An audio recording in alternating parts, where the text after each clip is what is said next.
Dentro da lógica de One Piece, Imu-sama não tem e provavelmente nunca vai ter um cartaz de procurado, porque o sistema de recompensas existe justamente para proteger a ordem que ele mesmo criou e ele mesmo sustenta, colocando a cabeça em jogo de qualquer um que ameace essa estrutura.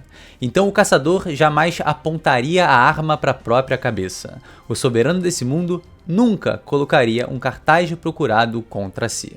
Só que justamente por isso, o exercício fica interessante. Inverter a lógica do mundo de One Piece, virar ela de cabeça para baixo e tentar colocar em números o peso do maior antagonista da história.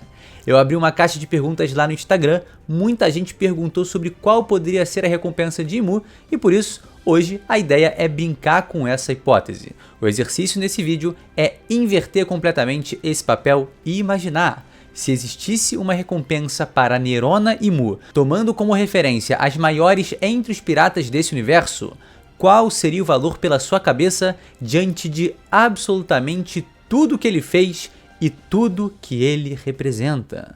Vamos usar como parâmetro os feitos de outros personagens para chegar a dois valores possíveis, mas pensando não no perigo que Imu representa para o sistema que ele mesmo criou, até porque como ele é a base de tudo não faz nenhum sentido, e sim no tamanho da ameaça que ele representa para a liberdade, para a verdade histórica e para a própria possibilidade de existir um mundo mais ético, justo e equilibrado.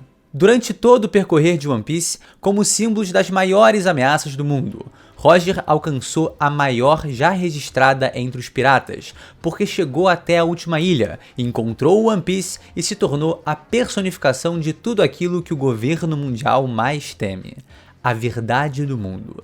Mas se a gente aplicasse essa mesma lógica ao homem que tá do outro lado do tabuleiro, e se o Imu-sama, o próprio, recebesse uma recompensa? A verdade é única. Se existisse um cartaz de procurado para Imu-sama, ele amassaria qualquer número já visto dentro da obra.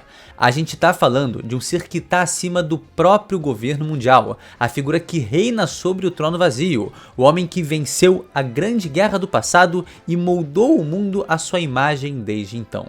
São 800 anos de história, com a caneta que escreve o mundo em mãos. Foi Imu quem apagou um século inteiro da memória da humanidade e foi Imu quem transformou a própria verdade em crime. O homem que derrotou Joy Boy e tomou o mundo para si. Então a gente precisa entender esses feitos e o que ele representa para chegar num valor específico. Quando Roger recebeu sua recompensa de 5 bilhões 564 milhões e 800 mil berries, aquele valor representava o maior nível possível de ameaça ao sistema. Ele era um pirata que descobriu demais, que viu o mundo como ele realmente é e que poderia inspirar uma nova era de liberdade. Mas Imu é algo ainda maior, muito maior, porque ele é a dominação completa e ele não ameaça o sistema, ele é esse sistema. Se a lógica da recompensa mede o tamanho do perigo que alguém representa ao mundo, então ninguém jamais chegaria isso aqui perto do nível de Imu.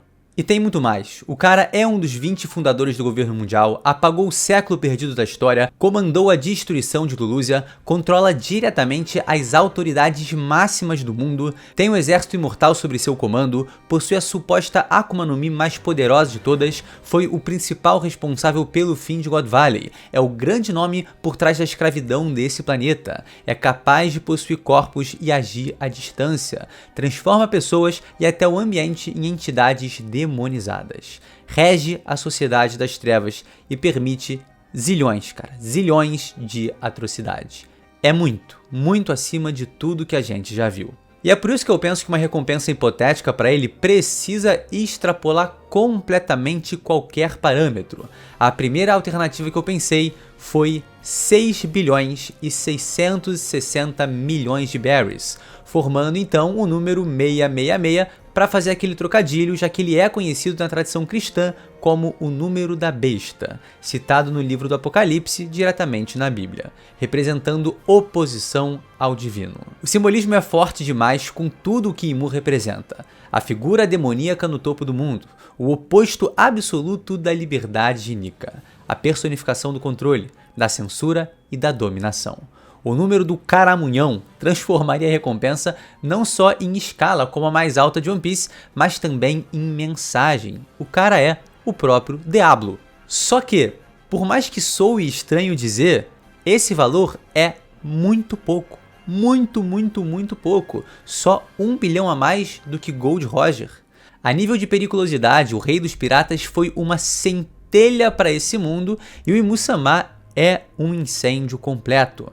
Existe 100 anos apagados da história em que ele teve um papel fundamental na queda do grande reino antigo e ainda por cima terminou fundando o mundo como ele é hoje. Então o cara derrubou reinos e reinos e reinos, derrubou o maior reino que já existiu em todo esse planeta, apagou a história, cara, deve ter feito atrocidades incontáveis ali. Então não faria sentido falar na recompensa de Imu-sama, sendo como 6, 7, 8, 9 bilhões, é para ser muito mais. Ele fez bem mais do que o dobro do que o Roger, Barba Branca, Kaido. Eu diria até que o triplo, o quádruplo, 5 vezes mais, 6. O valor precisa refletir a imensidão colossal e quase sobrenatural da ameaça que ele representa. E é aí que entra um valor, um número aí que à primeira instância eu pensei que estava exagerando, que poderia ser muito alto, mas com tudo que eu tenho falado aqui, irmão, se o Roger viveu mais ou menos 35 anos no mar e foi capaz de alcançar 5 bilhões, o que dizer de um homem que nos últimos 900 anos, além de ter praticamente destruído o segundo mundo, né, agora oprime toda a sociedade nos últimos 8 séculos? O cara é o alicerce de tudo de ruim que a gente já viu, a personificação do mal.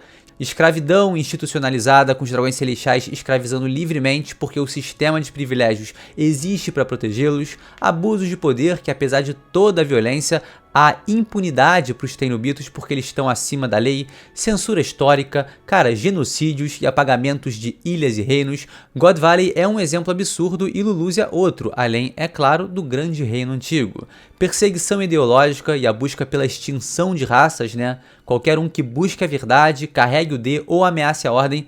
Homens-peixe, mink, lunários, tribo dos três olhos, bucaneiros também e outras raças, cara, sofrem há séculos dentro de uma ordem criada para manter ali Imu-sama no poder e, claro, destruir essas outras raças. Enfim, tem muito mais e com isso só já dá para ter uma noção que, cara, é completamente desproporcional a tudo que a gente já viu. Então, levando em conta tudo aqui mencionado e, claro, sabendo que o Oda adora brincar com Goroase, a recompensa de Imu-sama seria simplesmente o valor estratosférico de 16 bilhões de berries.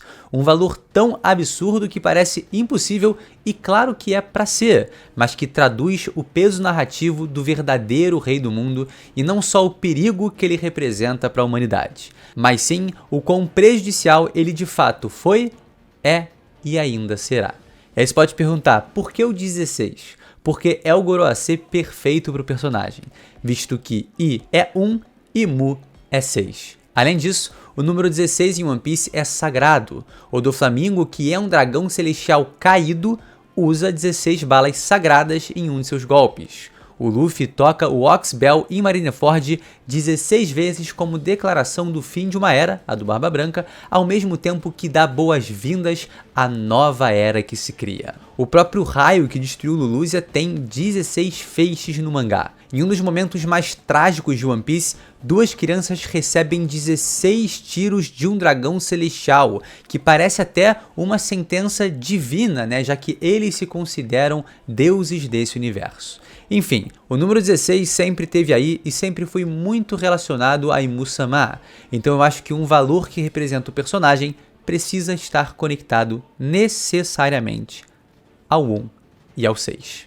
Mas na real, aqui dá até para fazer aqueles clichêsões e falar, não, a recompensa dele seria uma recompensa valor infinito, porque o cara representa praticamente tudo o que é de ruim e pior nesse mundo.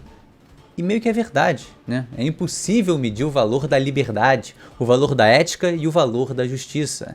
Então o preço pela queda de Imu é realmente imensurável.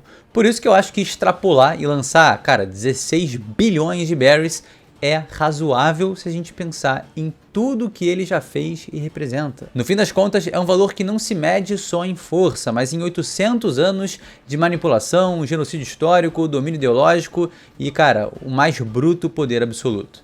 Se o Roger representa o homem que encontrou a verdade em busca da liberdade, Imu representa o homem que enterrou essa vontade e com ela trouxe a dominação.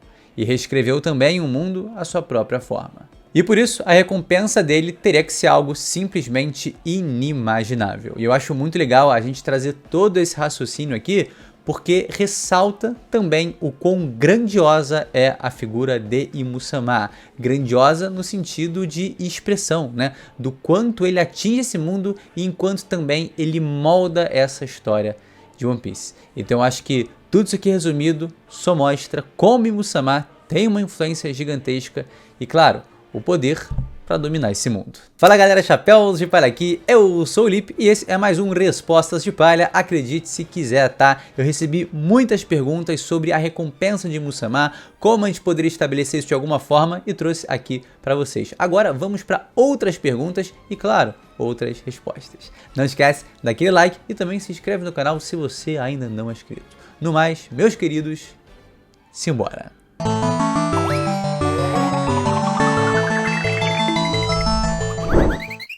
JV Madeira Underline. Será que Imu era apaixonado por Nefertari de Lily? Cara, eu acho que sim, tá? Eu realmente acho que Imu era apaixonado por essa figura, ou pelo menos, e isso já tá muito claro, tinha um vínculo muito poderoso, e por isso também ele espelha talvez a relação que ele tinha com a Lily na Vivi, e por isso ele precisa dela, por isso ele solicita aos Gorosei que ele quer a atual rainha, né, ainda não coroada de Alabasta. E a gente pode ir mais a fundo. Imu-sama pode significar I miss you. Eu sinto sua... É brincadeira. Leonel Underline Silva viu uma teoria na qual Imu comeu uma fruta, mas o demônio da fruta era mais forte que ele e o consumiu.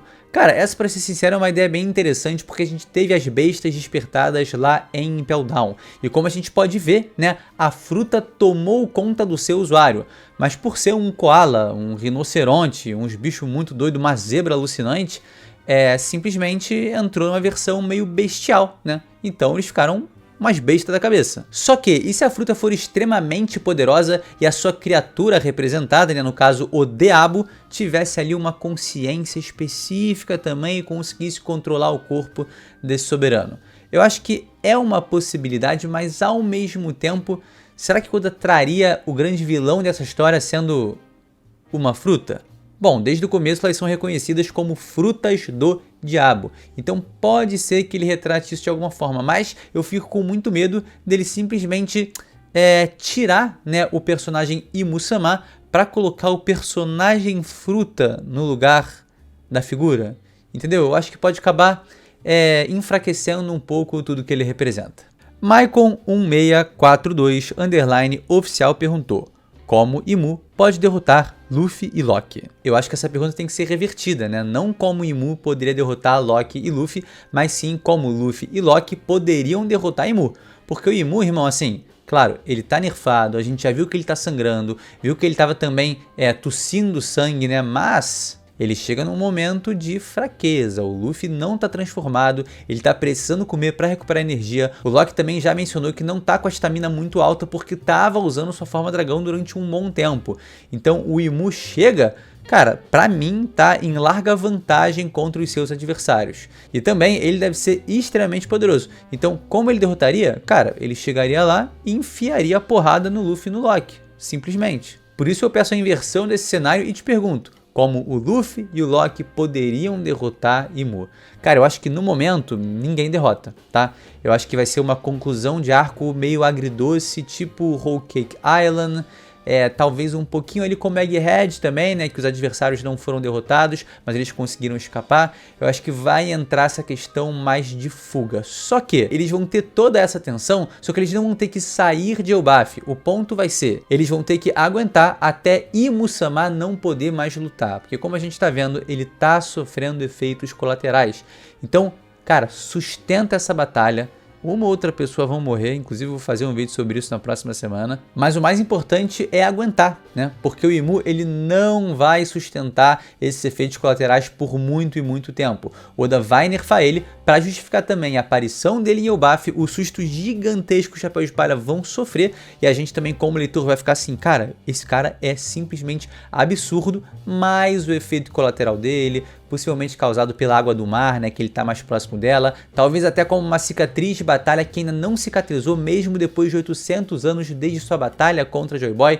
Cara, são muitas possibilidades, mas acho que ele vai chegar, dar um susto gigantesco, mas vai acabar chegando no seu tempo limite fora da Terra Santa, e aí vai retornar para Marejoa. Isso inclusive responde a pergunta do Mouraverso 062. Imu vai solar o Luffy e o Loki e sair por estar doente, deixando eles vivos?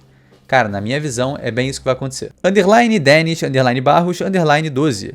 Acham que o que sempre vimos de Imu realmente é uma silhueta? Cara, claramente não é a silhueta exata de Nerona Imu como a gente vê em carne e osso ali em Elbaf, né? A gente tem aquela silhueta menorzinha ali, aquela clássica que a gente sempre viu, mas parece que é uma espécie de casulo, eu diria. Talvez até meio mestre Doku de Libra, mestre ancião lá dos Cavaleiros do Zodíaco, lembram disso? Pra quem não sabe, é um velhinho piquititito assim, roxinho, barbudo, que ele tá lá com o batimento cardíaco devagarinho, concentrando energia, cara, retendo o cosmo e tal, e quando vai pra porradaria, o maluco vira um brabão absurdo no auge histórico forte pra caramba. Então eu senti que Imu, ele tava meio que enclausurado ali naquele corpo reduzido, né? Tanto que quando ele tá ajoelhado ali, parece que a figura do novo Imu começa a sair de suas costas. E claro, se a gente pensa nele como um casulo também, é muito legal a gente pensar na alusão ali com as borboletas. O Imu sempre foi apresentado pra gente no Salão das Flores,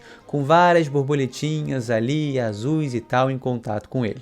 Então, se esse corpo dele aí é um casulo, esse aqui é sua metamorfose completa, e aí ele se torna uma figura lendária. Lucas C. Ponciano, acham que o Imu vai cobrar o Usopp? Cara, eu, sinceramente, acho que ele tá muito, mas muito mais preocupado com as figuras de Nidhogg e Nika. Ou, né, lá no passado também, existia um narigudão, existia um cara com nariz de ponta de seta e não rabo de seta, e era um inimigo dele, um mentiroso, um canalha, um patife, tal como o próprio Musamá.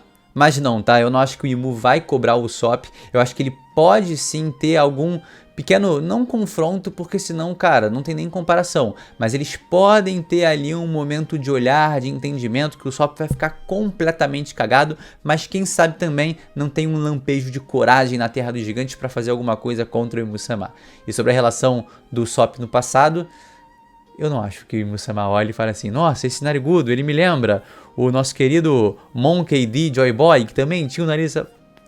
Não, né? Meus queridíssimos, esse foi o Resposta de Palha, mais um vídeo pra vocês, tá? Com certeza a parte mais trabalhada e interessante aqui é essa da recompensa. Eu quero muito saber de vocês, concordam com esse valor estratosférico de 16 bilhões? Acham que a recompensa de 6 bilhões, 660 milhões é mais justa, apesar de muito pequenininha ali se comparada à distância entre o Roger? Diz aí nos comentários, diz aí o que você pensa, pode até extrapolar o que eu falo, meu irmão Lipe.